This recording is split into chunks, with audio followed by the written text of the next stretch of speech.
ఒక్కసారిగా ఉలికిపడ్డ తెలుగు రాష్ట్రాలు. ఆంధ్రప్రదేశ్ను వణికించిన భూప్రకంపనలు.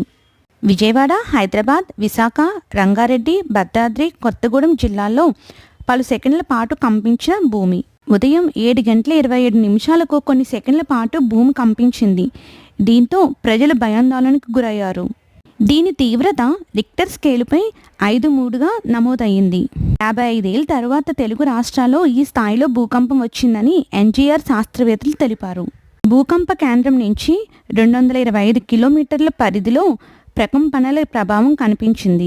మరోవైపు మహారాష్ట్ర, ఛత్తీస్గఢ్లోనూ భూమి కంపించినట్లు తెలుస్తుంది. ముఖ్యంగా గోదావరి నది పరివాహక జిల్లాలో తీవ్రత కాస్త అధికంగా ఉంది. ఏపీలోని విజయవాడ, విశాఖపట్నం, జగ్గైపేట, నందిగామ, ఏలూరు సహా పలు ప్రాంతాలు భూమి కంపించింది. అలాగే విశాఖపట్నం జిల్లాలోని పలు ప్రాంతాల్లో స్వల్పంగా భూమి కంపించిందని స్థానికులు చెబుతున్నారు.